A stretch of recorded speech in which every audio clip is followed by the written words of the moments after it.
It was the 8th year Dylan and I were together when I went to his office to bring him soup. Outside his office door, I heard him complaining to a friend. He's older, he's boring, and I stopped loving him a long time ago. But we've been together so many years. I just don't know how to bring up breaking up without it getting messy. Dylan's voice had its usual nonchalant tone, but I could faintly detect a hint of frustration and complaint. The person with him let out a cynical laugh, his voice slick and careless. I recognized that voice. It was one of the friends he always hung out with. Your guy's got a big ego. Just find the right time, tell him the spark is gone, and suggest a trial separation. He'll definitely agree to that. You think so? Dylan sounded hesitant. Hey, you're two guys. It's not like you're legally bound. If the feelings are gone, what else are you gonna do besides break up? The friend, apparently not finished, continued. You need to be more careful lately. Stop parading that other guy around town. If your man finds out, he'll make your life hell. He might be down on his luck now, but he's not out. He's still got connections and knows how to play the game. Their conversation kept going, but I couldn't hear another word. The truth is, I wasn't completely oblivious to Dylan's drifting. About 6 months ago, he stopped letting me touch his phone. The overtime and business trips started piling up. He always found an excuse not to come home. Looking back, I don't know if I was being naive or arrogant, but I truly believed my partner was just having a momentary lapse in our 8-year marathon of a relationship. I never called him out on it, choosing instead to silently try and patch things up between us. But now I was struck by a horrifying realization. His coldness and distance over the last 6 months weren't because he felt guilty about betraying me. It was emotional abuse, a calculated attempt to push me into ending things myself. I took a deep breath, pulled my hand back from the doorknob, and walked away from his company. After leaving the office building, I looked up at the sky. It was about to rain. The clouds were a dark, oppressive sheet, making the air feel heavy and suffocating. If I'd known it was going to rain, I would have driven. No, I shouldn't have come at all. I bought an umbrella from a nearby convenience store, and the moment I stepped back onto the street, the rain began to fall. It was a late autumn rain, thin and steady. It slanted under the edge of my umbrella, and the drops that landed on me were chilling to the bone. Clutching the clear, long-handled plastic umbrella, I walked all the way home. The moment I opened the door, a wave of suffocation hit me. Every corner of this apartment was filled with Dylan's presence. We had lived here together for 8 years. 8 years is a very, very long time. I irritably tore off my jacket, went into the bathroom, and took a hot shower. Too lazy to even put on pajamas, I lay down directly on the bed. The rain was still coming down outside, a relentless patter that frayed my nerves. I pulled the covers over my head, my mind flashing with bits and pieces from the last 8 years. But the conversation I just overheard echoed in my ears. Older, boring, stopped loving him a long time ago. How to break up without it getting messy, that other guy. It was dark when I woke up. The only light in the room was a dim bedside lamp. Dylan was sitting by my bed. He looked down at me, the back of his hand resting on my forehead. His voice was tinged with reproach. You have a fever. Did you get caught in the rain? I nodded and tried to burrow back under the covers, but he stopped me. Take your medicine before you sleep. He put a few pills in my mouth and handed me a glass of warm water. My head was pounding, and my throat was so dry it felt like it was on fire. I took the glass from his hand and drank most of it. The water cleared my head a little. I pushed his hand away and closed my eyes again, drifting in a daze. Dylan seemed to stare at me for a while. Seeing I had no intention of talking to him, he got up to take a shower. When he was done, he lay down next to me. He wrapped his arms around me from behind, his cheek pressed against my back, and asked softly, "Did you come by my office today?" I didn't answer. He continued on his own, a rare note of guilt in his voice. "Why didn't you come in to see me? Did you hear something?" I shook my head. "I didn't want to bother you while you were working, so I just left the soup with the receptionist." "Did you get it?" He let out a sigh of relief at my answer and hummed in agreement. He turned me over to face him and buried his head in the crook of my neck, nuzzling me affectionately. Even his tone became cheerful. "The soup you make is the best, Leo. I want more next time." I lifted my heavy eyelids and looked out the window. The sky was a black void, sticky and damp, as if it held a caged beast, roaring to break free. I wrapped my arms around him like I always did and kissed the top of his head. Of course, I promised. But in my heart, I was thinking, there won't be a next time. Dylan, there's no future for us. The next day, I woke up with the morning light. Dylan was already gone. On the nightstand were fever reducers, a glass of long cold water, and a note. "Leo, I have to go to San Jose for 5 days. Take good care of yourself. I'll bring you back a present." He'd kept his old habit, drawing a little sun after the message. It reminded me of when we first met, 10 years ago. He was an orphan. His parents had died when he was young, and he was sent to a local group home. The director of the home was an old friend of mine. She thought he was smart and well-behaved and had always seen his potential. After he got into the university here, she called and asked me to look after him. Before I met him, I was worried. I'd heard about his childhood trauma. He'd witnessed his parents' death at age 5 and had been nonverbal for a long time afterward due to the stress. I was afraid he'd be fragile and sensitive. But when I met him in person, I realized he was nothing like I'd imagined. We first met at the train station. He was 18 then, in the prime of his youth. He walked out of the station carrying 2 large bags, wearing a t-shirt that had been washed to a faded white. He had soft, black hair and a handsome face, with charming eyes that crinkled into crescents when he smiled, so bright they could dazzle you. The moment he saw me, he called out "Leo," in a clear, cheerful voice. I drove him to the university, and after we finished his registration, it was time for dinner, so I took him to a nice Italian place nearby. He'd never had Italian food before and was a bit awkward with the knife and fork, but his eyes were shining with the delight of trying something new. I smiled as I watched him and then showed him, step by step, how to use the utensils. He was a quick study, and his movements were perfect. After he finished eating, he looked at me with those bright eyes again, like a little puppy that had just been fed and was now showing its belly, hoping for a pat. Couldn't resist. I ruffled his hair. I often think back on that day. If it weren't for that dinner, if there had been no beginning, there would be no end. I clutched the note and opened my phone. A post on someone's social feed caught my eye. It was from a person I didn't know. He took time out of his crazy schedule to take me to an exhibition in San Jose. I guess love really can move mountains. The picture was of 2 hands, fingers intertwined. One of the hands was particularly beautiful, well-defined knuckles, perfectly rounded nails, and faint blue veins visible under pale skin. I knew it all too well. That hand had fed me medicine, given me flowers, and gripped the back of my neck on so many nights, forcing me to tilt my head back and kiss him. The only thing that was different was his ring finger. There was a pale mark there, the kind left behind after years of wearing a ring that has now been taken off.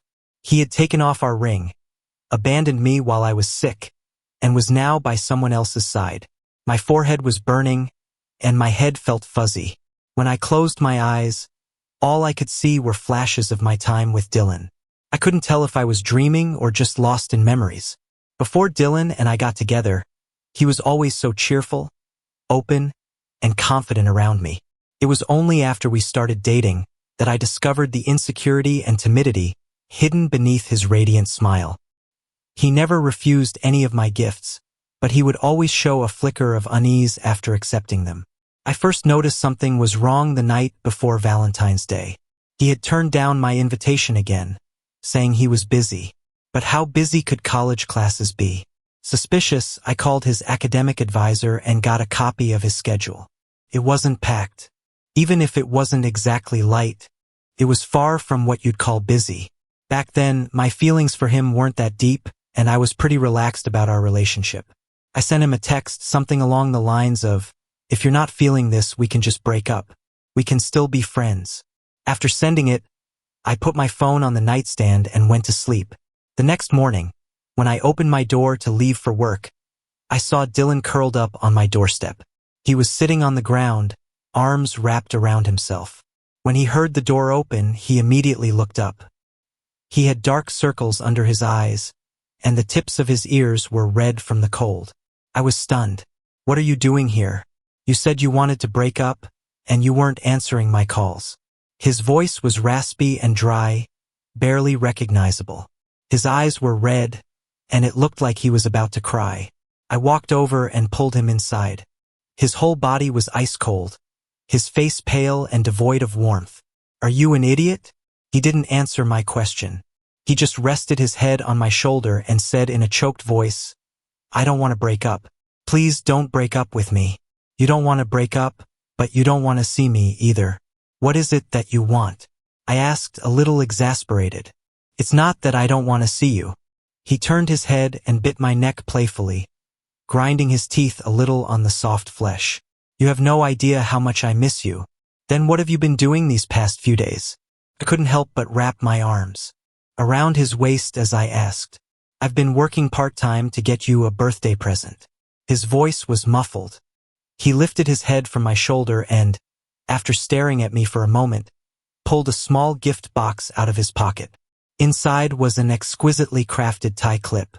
"This is what you've been doing?" I instinctively reached out to touch his cold face and wipe away the tear at the corner of his eye. "I know this isn't much to you, but it's all I can afford." He carefully tilted his head, his wet eyelashes brushing against my palm, sending a tingling sensation through my chest. I held him close, kissing and comforting him, whispering, "You're such an idiot." That whisper echoed across the years and landed in my ear once more. I opened my eyes and stared at the glass chandelier on the ceiling, an inexplicable laugh escaping my lips. Who was the idiot?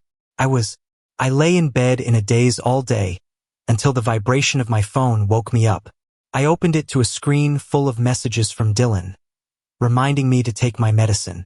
I didn't bother reading them and scrolled to the bottom. There was a text from someone else. The message was simple, just a few words. "I'm back in the country. Let's meet up." I thought for a moment before replying. "When?" He was never one to check his phone, so I figured it would be a while before he got back to me. But just 2 seconds after I hit send, a reply came through. "Tomorrow at 6 p.m. The old spot." I put my phone down and looked out the window. The rain had finally stopped after 3 days, and the sky had cleared. I saw a rainbow on the horizon, and the gloom in my heart lifted slightly with the joy of seeing an old friend again. Mark was the friend I grew up with. We lived in the same gated community, our families were on the same level, and our personalities were similar. We were the closest among our peers, practically inseparable. After graduation, I followed my family's plan and went into politics, while he went into the private sector and started his own business. I didn't understand his decision, but I respected it. Our close bond lasted until I was 28. That was the year my family discovered my relationship with Mark. To be with him, I resolutely gave up my political career. The first person to get angry about it wasn't my parents, but Mark. Always the gentleman. He confronted me with bloodshot eyes, questioning me in disbelief. "You're giving up your family's support and a promising career for some kid? Are you insane?" I remember my reply. I told him Dylan is worth it. Furious, he shot back, "I'll be waiting for you to regret this," and slammed the door on his way out. I thought he was just angry and would cool off in a week or two. But he stayed angry, moving abroad to expand his business and not coming back for 8 whole years. I tried to contact him several times over those 8 years, but he would only ever send back 3 words, cold and aloof. "Regret it yet?" Every time I saw it, I couldn't help but laugh and text back, "Nope," and then he wouldn't reply no matter what else I sent. It was both infuriating and funny. I suddenly felt a surge of energy and managed to drag myself out of bed for a shower. Passing by the mirror, I took a look. The man in the reflection was pale, with dark circles under his eyes and stubble growing in. I looked haggard and defeated. If Mark saw me like this, he'd definitely make fun of me. To have thrown everything away for love, only to end up like this. I thought about it and decided to call my private doctor, asking them to come over and give me an 4 drip. I couldn't bear the thought of showing up to see Mark tomorrow still sick. That would be too humiliating. After a night on the 4, my fever finally broke. I looked out the window to see the sky was just beginning to lighten. Since it was still a long time until our evening meeting, I drifted back to sleep for a few more hours. When I woke up, I felt refreshed. I showered, shaved, and put on a well-tailored suit before heading out. Coincidentally, the old spot Mark mentioned was the same Italian restaurant where I had first taken Dylan for dinner. The university Dylan had gotten into was our alma mater, Mark's and mine. We were his seniors, though many years ahead of him. If it hadn't been for the request from the director of the group home, the first time Dylan and I would have met would probably have been at an alumni event. After all, that's where Mark and Dylan met for the first time. It was the first year I knew Dylan. After Mark and I gave speeches as distinguished alumni, I took him to meet Dylan. Dylan was as polite as ever, calling Mark his senior and extending a hand. But Mark didn't move, just gave a cool acknowledgement. After the event, the three of us went to that Italian place for dinner. When Mark found out I often brought Dylan there, he was furious. His face was so dark he could barely contain his anger. After that, Mark and I never came here together again. Until today. Mark sat across from me. 8 years hadn't left much of a mark on his face. He still looked like the man from my memory, though his gaze was now heavy with a certain gloom. You've lost weight. He stared at me for a long moment before saying this. Have I? I forced a small laugh to hide my guilt. I've been trying to lose a few pounds. You're already thin enough. You don't need to lose any more, he said, sliding his own cut steak in front of me and taking mine. Eat more. I nodded, accepting his care as if it were the most natural thing in the world. But I hadn't eaten properly in days, and my stomach was empty. The moment the steak touched my lips, a wave of greasy nausea washed over me. A sour taste filled my mouth, and I felt the urge to vomit. Leo, what's wrong?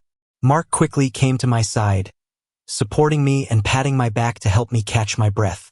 It's nothing, just feeling a little sick from the grease, I said, leaning against him to reassure him. It's no big deal.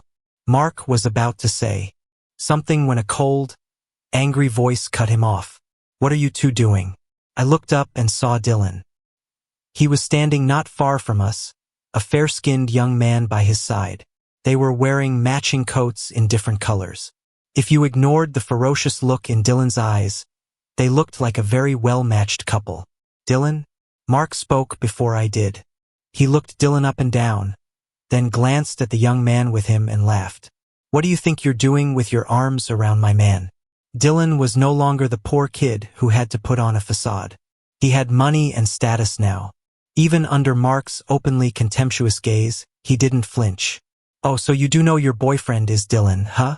Mark's hand on my shoulder tightened. He raised a mocking eyebrow and addressed the young man next to Dylan. So who's this? Wearing matching outfits, I see. Don't you dare say he's just your assistant. Dylan started to argue, but Mark cut him off again. You run off with your lover while Leo is sick at home. Dylan, could you be any more disgusting? Dylan's face went pale. He looked at me almost instinctively. Leo, it's not true. He was a terrible liar. His guilt was obvious. He was staring hard at me, but the moment our eyes met, his gaze darted away. Stop it. This is embarrassing. I could feel eyes on us from all around the restaurant. Uncomfortable, I tugged on Mark's arm, trying to stop him from saying more. Mark snorted and turned his head away. Dylan walked over to me in a few quick strides and knelt down, looking up at me.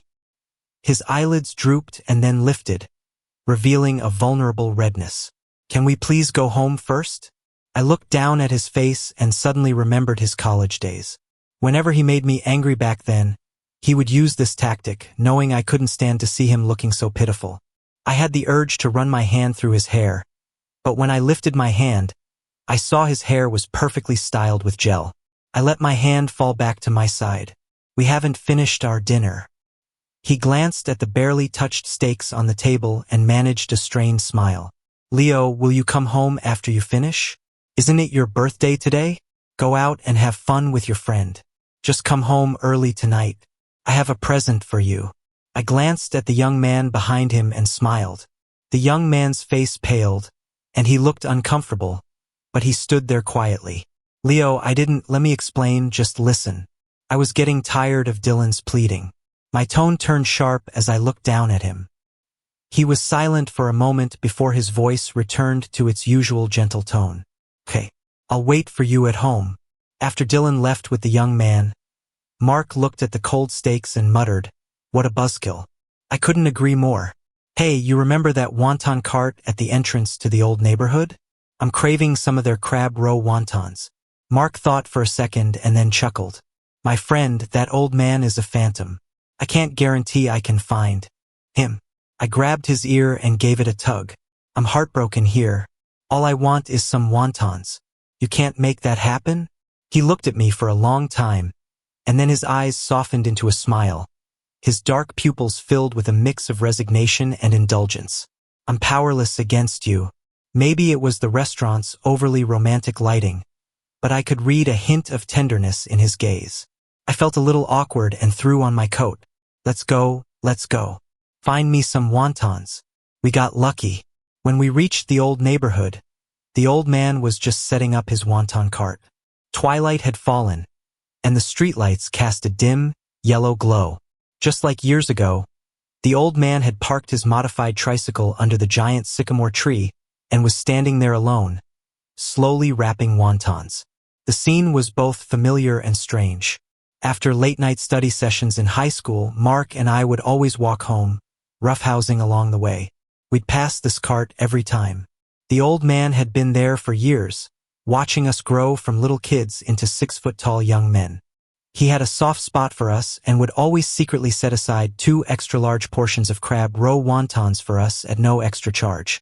Even after I started working, Mark and I would often come here after our shifts for a late-night snack and a chat with the old man.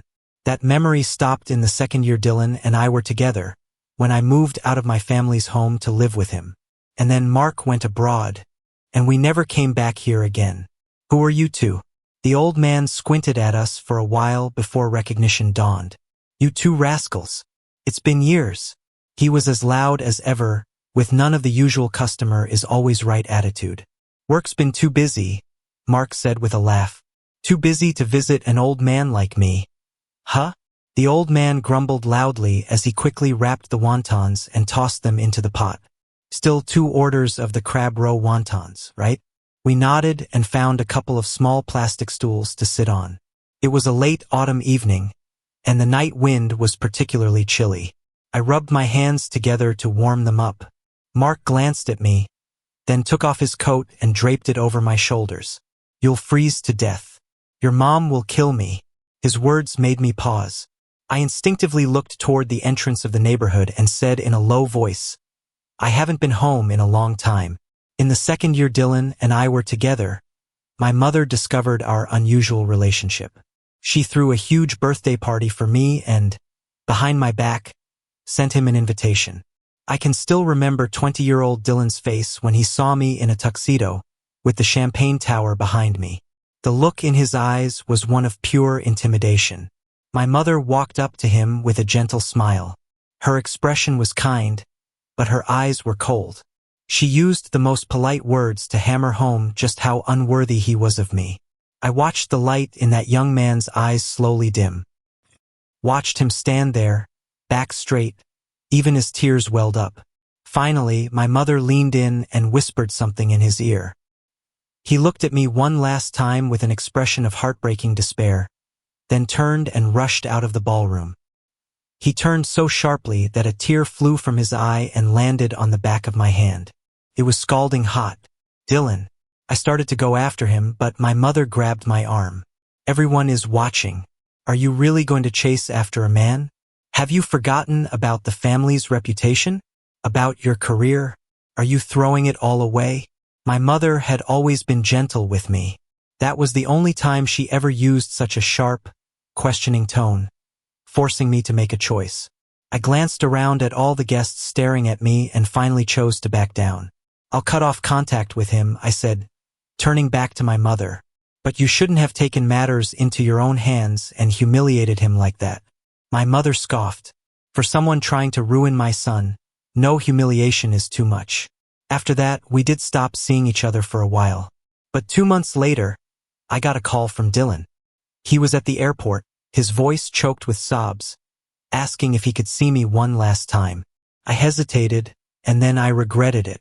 In those 2 hours, I made the hardest decision of my life. In the end, I held up a plane for him. It was so absurd that it became the talk of DC. At 28, I gave up everything to keep Dylan. Sitting across from me, Mark spoke, with a sarcastic edge. You were quite the big shot back then. Abuse of power. If your grandfather hadn't pulled strings all night to bury it, it would have been all over the news. I leaned back and smiled. I guess I was a bit reckless in my youth. Everyone knew it back then. The Shin family produced a legendary romantic. Mark put down his spoon and looked at me through the steam rising from the wontons, asking that same question one more time. Do you regret it? I smiled, a sense of peace washing over me. What's there to regret? I loved him back then, so I was willing to sacrifice everything to be with him. I was paying the price for my love, not for Dylan. Mark didn't comment, just said quietly, it's a shame to waste such a great love on him. We talked late into the night and had a few drinks. It was past midnight when we got back to my place. Mark helped me home. The moment I flipped on the light, I saw Dylan sitting on the sofa. He had bought a cake, prepared a candlelight dinner, and covered the floor with red roses. But he had been waiting too long. The cake had collapsed, the candles had burned out, and the roses were wilting. And the young man in the middle of it all, the boy I had loved for 8 years, had quietly rotted away in time. He looked up when he heard us, his handsome face dark and unreadable. Leo. After a long silence, he said my name. He walked over to me, his gaze fixed on Mark's arm around my waist. His eyes were as dark as a demon's crawling out of hell, and his voice was terrifyingly cold. Did you two have fun? Mark was about to lunge at him for his accusatory tone, but I held him back. Dylan's eyes fell on my hand holding Mark back, and a strange smile flickered across his face, though I couldn't tell what he found so amusing. You should go home. There are some things he and I need to sort out alone, I said, straightening up and turning to Mark. Be careful, Mark said, glancing at Dylan. His voice was just loud enough for Dylan to hear. I'm worried he might get violent. He wouldn't dare. Go on, get home. It's cold out. I smiled and pushed him out the door. The instant the door closed, Dylan threw his arms around me and pinned me against it. Why are you hanging out with him again? It makes me jealous. Hearing his muffled, almost whining tone, I let out a sarcastic laugh. And you? What about that boy from today? You two seemed pretty close, spending your birthday glued at the hip. He panicked, his hands tightening around my waist as if to make sure I was still there. We're just friends. If you don't like him, I'll never see him again. Leo, don't be angry. Please forgive me. Okay? We've been together for 8 years. Can't you forgive me just this once? Listening to his frantic breathing and hoarse voice, I suddenly felt exhausted. You're right, we've been together for 8 years. When you were cheating on me, did you think about our 8 years? A realization seemed to dawn on him. He looked up, cupping my face in his hands and forcing me to look at him. He was crying so hard, tears streamed down his face onto mine. The despair in his eyes was the same as all those years ago. You were outside the office that day. You heard everything, didn't you? Yes, I heard it all. I laughed softly and began to repeat the words that had been circling in my mind for the past 5 days. Older, boring, stopped loving him a long time ago. The words had come from his mouth, but judging by the look in his eyes, he seemed even more devastated to hear them than I had been. He looked like he was about to shatter. I was only halfway through when he covered my mouth. He buried his head in my neck again, his hot tears falling on my skin as he begged me incoherently to stop. How could I not love you? How could you believe that I don't love you? His insane attempt to turn the tables on me ignited a spark of rage. I shoved him away. His body slammed into the entryway cabinet, sending the vase on top crashing to the floor. Shards of porcelain cut his back, and blood splattered on the tiles in a broken pattern of red. Why wouldn't I believe it? Dylan, you said every single one of those words yourself. You keep talking about our 8 years, but weren't you the one who smashed them to pieces? I looked down at him, and the words that came out of my mouth sounded cold even to my own ears. Dylan, when we first got together, I told you I have zero tolerance for cheating, whether it's emotional or physical. I would never forgive it. I noticed you pulling away 6 months ago, but I swallowed my disgust and didn't say anything. Because it was you. You're the only person I've ever truly loved. The only one I've given my all to. I gave you all my patience and made every compromise for you. You asked me to give you one more chance, but I've already given you countless chances. I took a deep breath and paused for a long time before continuing. Every word felt like it was being dragged over a knife's edge, bloody and painful. Dylan, let's just end this on good terms. He struggled to crawl toward me, using all his strength to grab my ankle. His sobs were heartbreaking. No, I don't want to. Leo, don't leave me. I'm begging you. I was exhausted. It was almost laughable. He was the one who wanted a clean break, and now he was the one crying and refusing to let go. I knelt down and gently wiped the tears from his face. Be good, I said softly. He didn't seem to hear me, just kept shaking his head.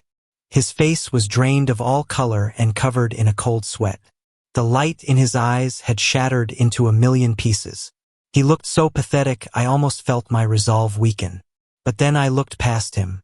It seemed like it was about to rain again. A strong wind blew in through the open window, making the white curtains twist into strange shapes.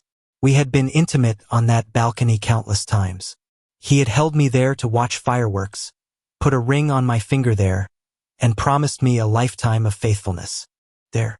But for the last 6 months, my only memory of that balcony was waiting.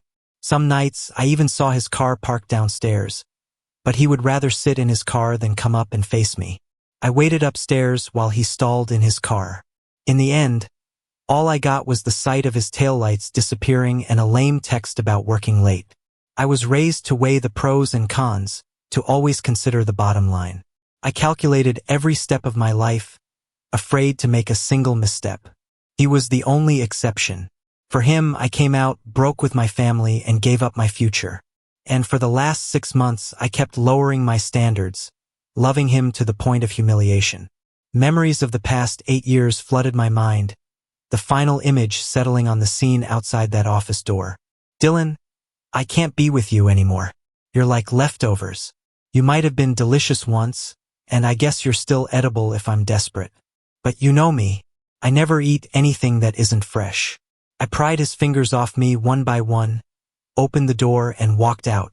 The moment I opened the door, I saw Mark standing by the elevator. He looked up at me, and when our eyes met, his furrowed brow slowly relaxed. He let out a long sigh of relief and walked toward me. Why are you still here? I asked him. I was worried you'd get the short end of the stick, he said, then added softly, and I was worried you'd go soft on him. I patted my chest and smiled. After 6 months of him hurting me, this heart has turned to stone. He gave me a complicated look, then quickly averted his eyes. Before I could figure it out, he threw an arm over my shoulder and guided me into the elevator. Come on, buddy. I'm taking you home. I went back to Mark's bachelor pad. He'd owned this apartment for years. Before I was with Dylan, I used to hang out here with him all the time. I was young then, and my dreams for the future were wild and full of youthful bravado.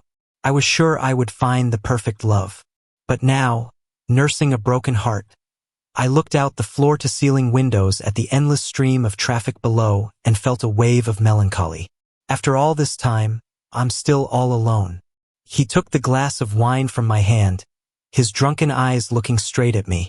In the dim light, his gaze held a hint of something more. Leo, why don't we, just make do with each other? I froze for a moment, then raised my hand to cover his eyes, blocking his intense stare. Mark, I don't do making do. He grabbed my wrist and rubbed my palm with his thumb, taking a deep breath before saying slowly, I was just kidding. Why so serious? I spent 3 days at Mark's apartment, drowning my sorrows. Mark went to work during the day and came home at night to clean up the empty bottles scattered all over the floor. He complained loudly. It's just a breakup. Is all this really necessary? On the evening of the third day, he stood there with a broom in one hand and the other on his hip, looking at me with an expression that screamed, "You're a lost cause. Are you just being cheap? Mad that I drank half your collection of expensive liquor?" I held up a wine bottle and staggered to my feet, leaning on his arm to stay upright. "Remember when you were a kid and accidentally broke your grandpa's prized bottle of vintage Macallan? Who took the blame for you? Fine, drink. Drink yourself to death for all I care." He sounded exasperated, but he quickly snatched the half-empty bottle from my hand and put it somewhere I couldn't reach. "Mark, I'm only giving myself 3 days to be sad." I held up 3 fingers and waved them in front of his face. He sighed and took my hand in his voice laced with an emotion I couldn't quite place. 3 days. Just 3 days. On the morning of the 4th day, Mark dragged me out of bed early. "Come on, get up. We're going to get breakfast." I was half asleep as he supervised me showering and washing my hair. I stood in the bathroom shaving with my hair still dripping wet. He thought I was being too slow and came in to hurry me along, immediately spotting my soaked hair. "Why didn't you dry your hair first, Your Highness? You'll catch a cold." He grumbled as he threw a towel over my head and started rubbing it vigorously. I closed my eyes and, for the sake of his hospitality over the last 3 days and the half-cabinet of good liquor, I let him get away with it. After I was ready, I put on one of Mark's coats, and we left together. The late autumn morning was exceptionally cold. I shivered the moment I stepped outside. "I told you to wear a scarf, but you wouldn't listen. Now you feel it, huh?" Mark shot me a disdainful look, then took off his own scarf and wrapped it around my neck. "Leo." A familiar male voice cut through the quiet morning air, startlingly clear. The voice was hoarse and grating, as if it had been scraped by a blunt knife, stripped of all its former magnetic warmth. Mark and I looked over. Through the thick morning fog, Dylan stood a short distance away. He was staring at us, his eyes red and trembling. He was so thin he looked like a walking corpse, drained of all life, so frail that a gust of wind might blow him apart. You're living together?" He looked at me desperately, his eyes dark and lifeless under his lashes. I rubbed my brow. "Dylan, I thought I made myself perfectly clear." At my words, his gaze dropped, and tears rolled down his pale cheeks. "Leo, I messed up. Can you please forgive me? You once said everyone has the right to make mistakes. Please forgive me. I'll treat you right from now on. I swear. I never wanted to break up with you. I was just saying things." His voice was barely a whisper, choked with sobs. "How could I ever bear to leave you?" His explanation made my chest ache. A sour, swollen pain gripped my heart, so intense it made me double over slightly. "Yes, everyone has the right to make mistakes. But I have no obligation to forgive you. Get out of my sight, Dylan. If you keep this up, I'll have to teach you, and your company, a little lesson." He let out a weak laugh at that, lifting his eyes to reveal bloodshot whites. "My company? You think I care about that? I started that company, worked day and night, all so I could be worthy of you. If crushing my company would make you feel better, then go ahead and crush it. I don't care."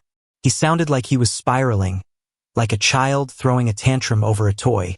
I suddenly felt a wave of disgust and decided to tear away the last shred of decency between us. "You act like that company is worthless now. But wasn't that the reason you got close to me in the first place? You knew about my sexuality from the beginning, didn't you?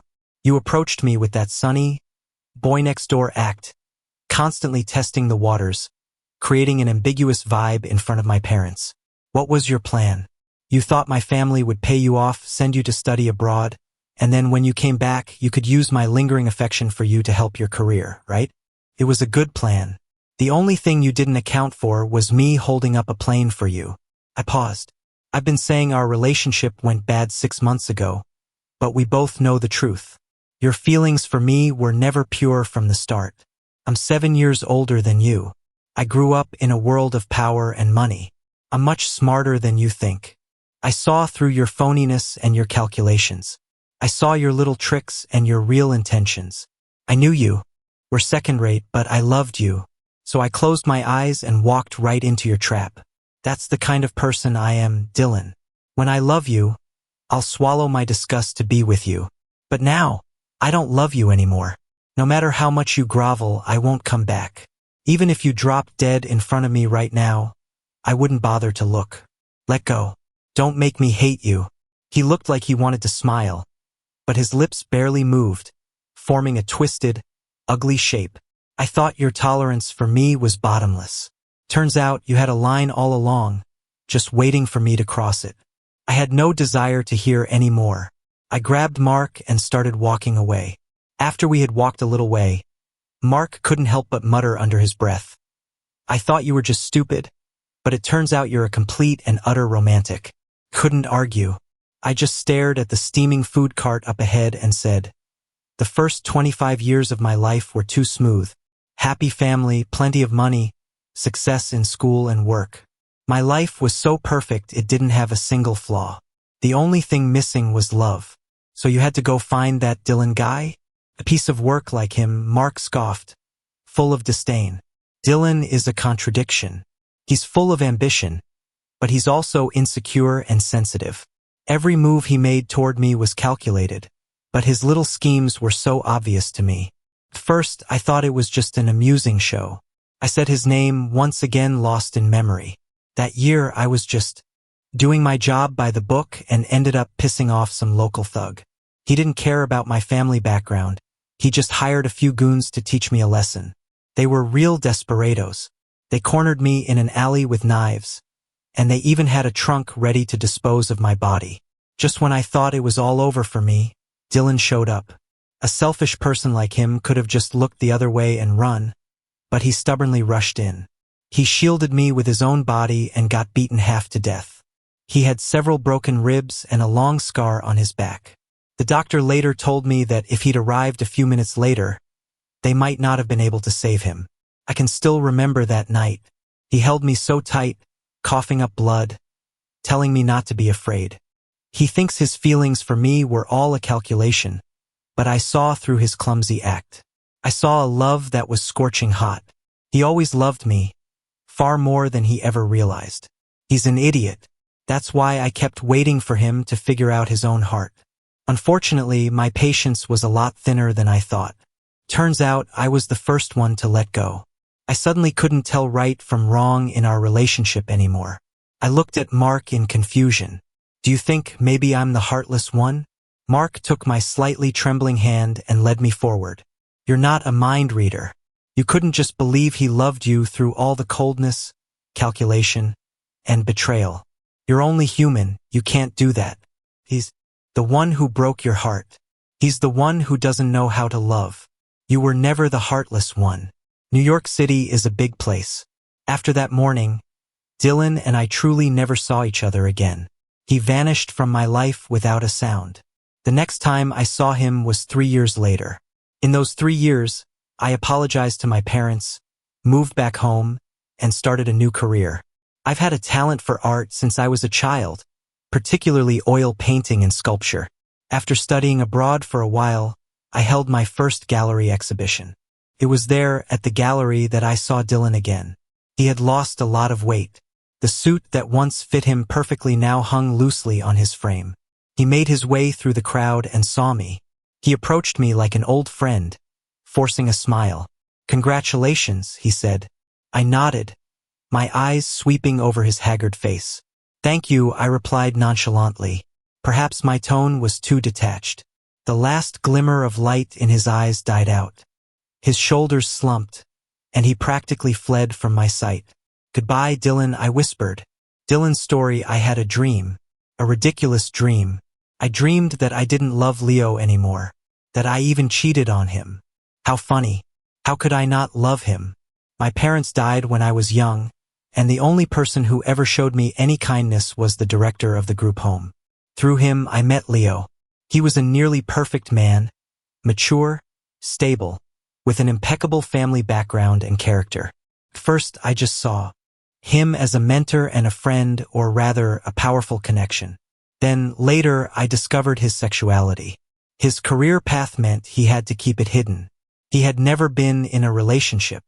A 25-year-old man, even if he wasn't looking for love, would still have other needs, right? I started to get closer to him. I used my clumsy tactics to seduce him. He took the bait. The problem was, he bit down so hard that I couldn't get him off the hook. The wealthy families produced the great romantics, and Leo was one of them. We were together for many years. 8, I think. Yes, exactly 8 years. He was brilliant in his career. Even without his family's support, he gave up the path he'd been on but quickly found a new direction. It was something in the arts. I don't really understand it, but I've seen his work, paintings, ceramics, sculptures. Everything he did was outstanding. He was wonderful at home, too. He was always patient with my bad habits, though most of the time he was criticizing me. When did I get tired of it? I think it was in our 8th year together. I was 28 that year. I was rich, powerful, and still young. People were throwing themselves at me. But as soon as I got home, I was still that young man he had power over. He had seen all my insecurities and weaknesses, my struggles when I was starting my business, my loss of control when I failed. All those shameful emotions had been laid bare before him. Everyone else might look up to me, but he never would. He was born proud. He would always have the capital to look down on others. Whenever I saw his sharp, elegant eyes, so similar to his mother's, I would remember the humiliation she had inflicted on me at his birthday party. My son's partner can be a man or a woman, but it can never be you. We've seen plenty of social climbers like you. I started to hate looking him in the eye. And then, I started to dread going home. I told myself, you were just using him anyway. You've squeezed all the value out of him. Why are you still with him? He's so temperamental. You've put up with it for 8 years. That's long enough. I got myself a young lover, took him with me to parties, and even brought him to my company. Leo was always so calm and collected. The most emotional he ever got was when he dragged me off that plane, and even then, his eyes just got a little red.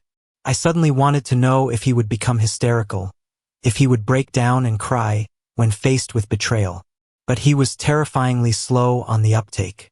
6 months went by, and he didn't notice a thing. Or maybe he just couldn't be bothered to notice. He didn't care if I cheated. That was the kind of person he was, always high and mighty, above the petty joys and sorrows of the world. Leo got sick. Suddenly, the whole game felt meaningless. Life had to go on even if it was dull. I was tired of the drama. None of those messy people or situations mattered as much as a bowl of hot soup made by Leo. But Leo didn't want me anymore. It was sudden and final. He saw right through me and painted our 8-year relationship as nothing but a scheme. How could it all be a scheme? I made him breakfast every day, woke him up, kissed him over and over, and comforted him time and time again. He was still wearing the ring I bought him with my first real paycheck, but he said he didn't love me anymore. He looked so composed when he said it, but I saw the redness creeping into the corners of his eyes. I had hurt him again, but I didn't give up on loving him. I just kept loving him from a place where he couldn't see me. The 2nd year after our breakup, he made up with his family. He moved back to the old neighborhood. On New Year's Eve, I went to see him in secret. It was snowing heavily that day, the lights casting a dim yellow glow.